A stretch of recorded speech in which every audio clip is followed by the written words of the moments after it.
Banyak yang masih bingung, Mas Wahyu, untuk mencari diri yang sejati, di mana tujuan mengenal diri sejati ini adalah agar kita semakin mengenal, Mas, siapa pencipta kita, siapa diri kita, atau istilahnya sapa ingsun.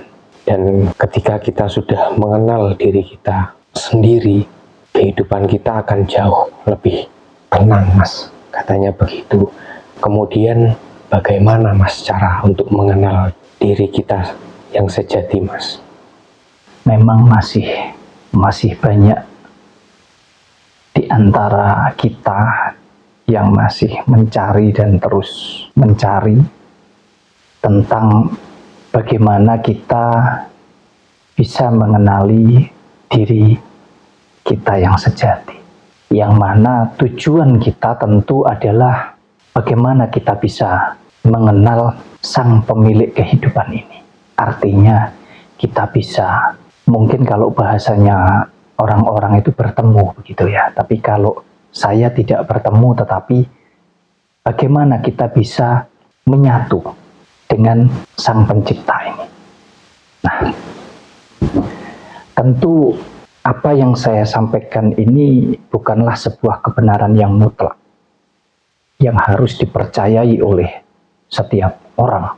Ada hal yang menurut saya benar, menurut saya baik, tetapi belum tentu menurut orang lain itu juga benar dan juga baik. Nah, ini hanya sebatas kita belajar di dalam menjalani hidup ini. Karena kalau kita bicara hidup kita, dari yang tadinya kita ini dari tidak ada menjadi ada dan akan kembali lagi tidak ada, maka kita hanya punya kesempatan untuk kita memproses ketika kita masih ada. Artinya ketika kita masih hidup ini, hidup di mana ada dua kehidupan di dalamnya, antara kehidupan yang memang kekal abadi dan kehidupan yang tidak kekal atau tidak abadi, yang sering kita sebut sebagai kehidupan jiwa dan kehidupan raga, di mana kehidupan jiwa ini ada banyak pengertian, penjabaran, uraian tentang kehidupan jiwa ini. Kehidupan apa sih? Secara sederhana dikatakan ini adalah kehidupan daripada roh yang maha kuasa atau sang pencipta, yang mana itu sudah kita yakini semuanya ada di dalam diri kita. Nah, selanjutnya kehidupan raga inilah yang tidak abadi, yang mana kehidupan raga ini tentu ada masa berlakunya. Ada yang cuman seumur sehari, ada yang umurnya bisa sampai puluhan tahun, bahkan ratusan tahun. Tentu kita tidak pernah bisa untuk memastikan itu, karena semua tergantung daripada pribadi kita masing-masing sebagai pemilik daripada wadah kehidupan dari Yang Maha Kuasa ini. Nah, kemudian kalau kita mau mempelajari hidup kita, bagaimana sih kita bisa mengenali diri sejati kita? Kalau kata orang Jawa, mengenali sopo ingsun, sopo aku.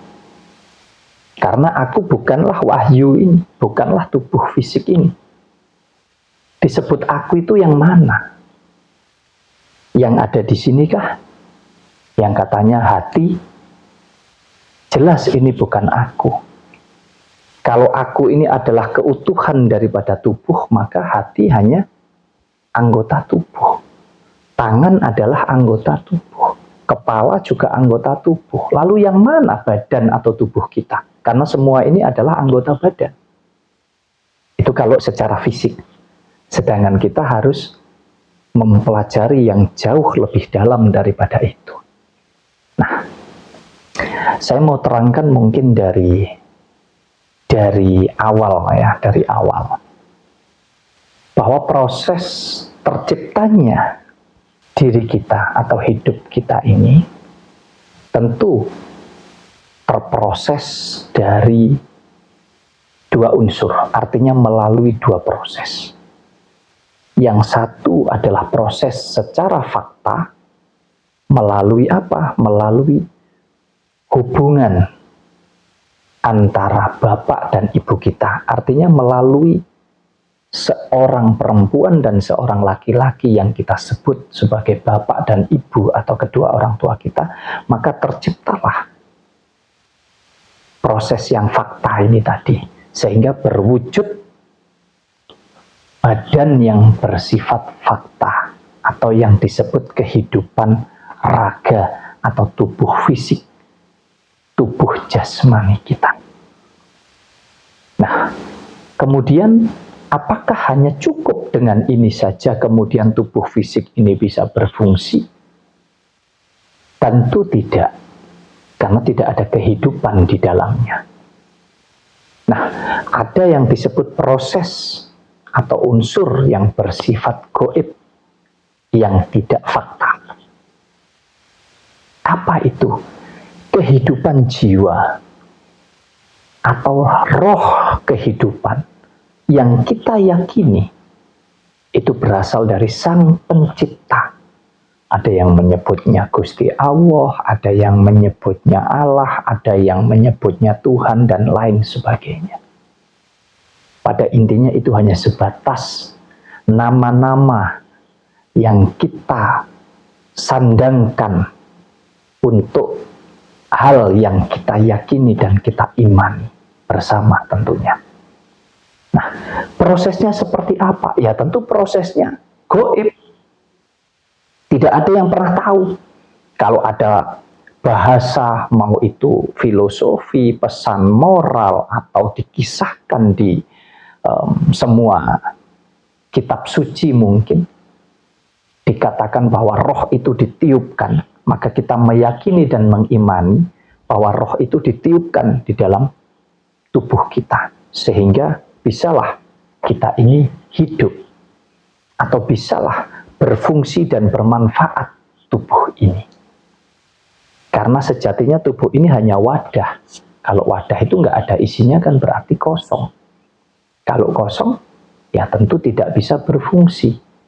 Nah, ketika ada isinya, dia akan berfungsi, tapi tergantung daripada sang pemilik wadah itu sendiri.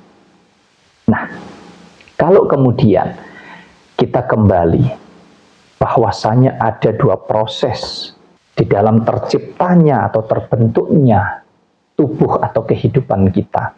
Ada yang fakta dan ada yang gaib. Yang mana yang fakta berasal dari orang tua kita, dan yang gaib ini berasal dari Sang Pencipta. Yang secara proses tentu kita bisa menerangkan proses yang fakta ini dengan akal kepandaian kita sebagai manusia. Tetapi proses yang gaib ini tidak ada satupun pakar di dunia ini yang bisa membuktikan untuk menguraikan secara detail melalui proses yang seperti apa sih yang disebut roh kehidupan itu bisa berada di dalam diri kita. Bahkan letaknya di bagian mana, wujudnya seperti apa. Tidak ada yang bisa menjelaskan itu. Itu hanya sebatas keimanan kita saja. Nah, kemudian saya ingin sampaikan kepada dulur-dulur, kepada teman-teman semua yang mungkin berproses, belajar, berspiritual. Bukan spiritual tentang hal-hal yang dikaitkan dengan magic, dikaitkan dengan semuanya selalu berkaitan dengan hal-hal yang non-logika. Tetapi justru kalau kita bicara spiritual, sesungguhnya adalah tentang bagaimana kita bisa menyelaraskan kedua hal ini tadi. Baik antara yang fakta dan juga yang gaib. Untuk apa? Untuk kita jadikan sebuah kekuatan. Sebagai energi yang tentu bisa kita manfaatkan dengan baik sesuai dengan kebutuhan kita di dalam menjalani hidup.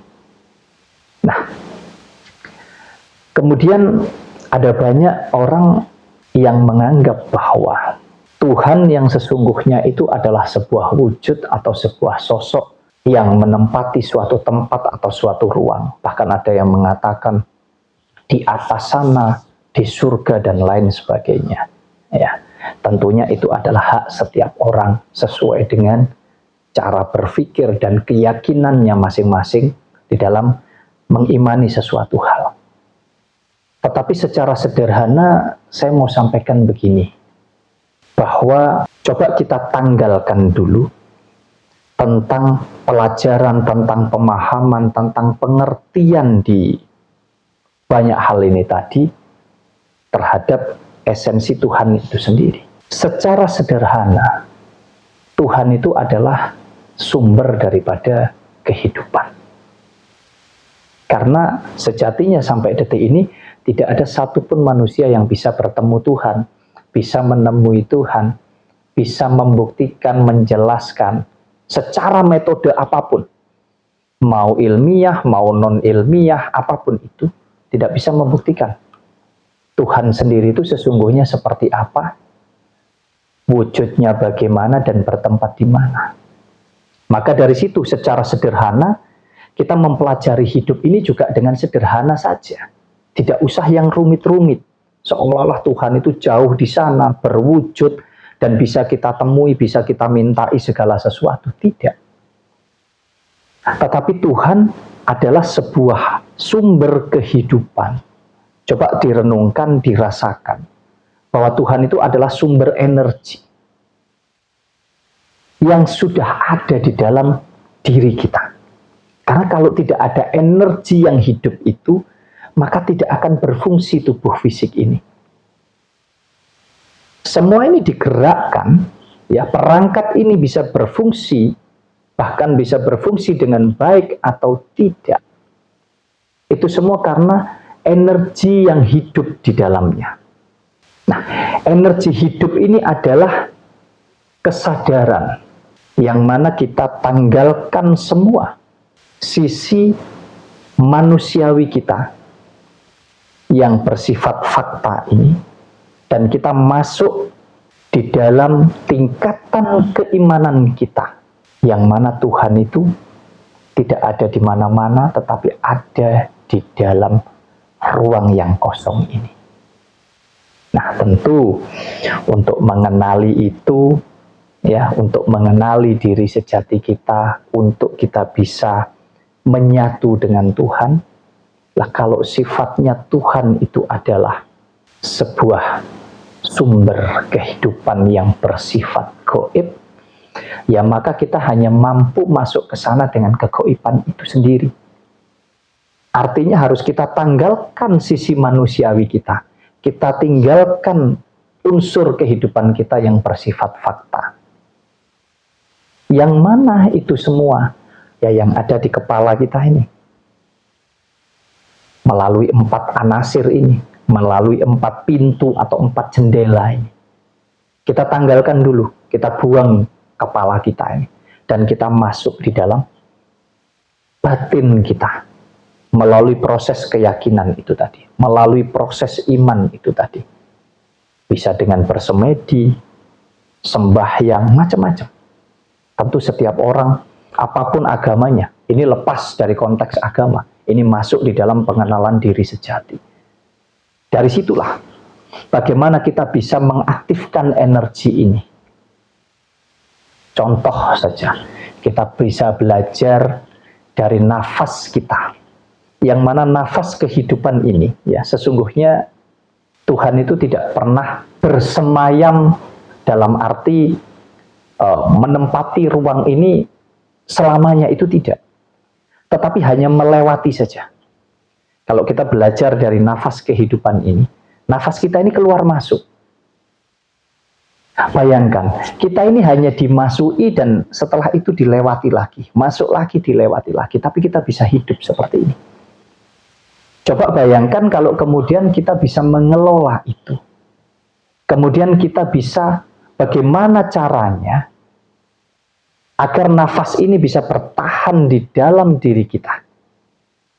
Ini kalau contoh secara fisik, kita mau melakukan apapun yang berhubungan dengan kekuatan secara fisik, itu pasti dibutuhkan, kalau kata orang Jawa, yang namanya megeng nafas.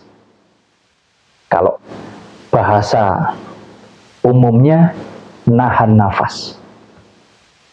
Kalau kita mampu nahan nafas, maka akan timbul energi atau kekuatan besar yang bisa kita wujudkan secara fisik.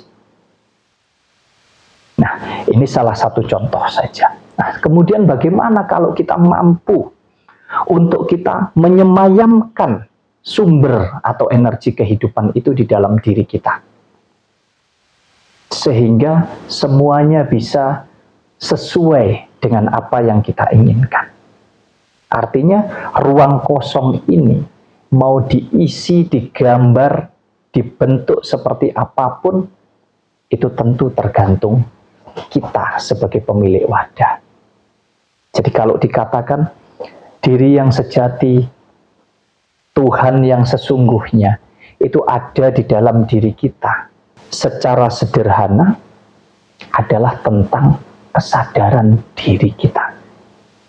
Nah, kalau kita mampu mengenali itu, kita mampu masuk di dalamnya, bagaimana kita mengendalikan pikiran kita sebagai gambar atau wujud kemanusiawian kita, dan kita masuk manunggal di dalam sumber kehidupan ini, di dalam energi hidup yang kekal ini, maka akan terciptalah keselarasan di dalam hidup kita. Nah, tentu kalau ini bisa dipahami, ini bisa diterapkan betul di dalam hidup kita, akan tercapai yang disebut kedamaian.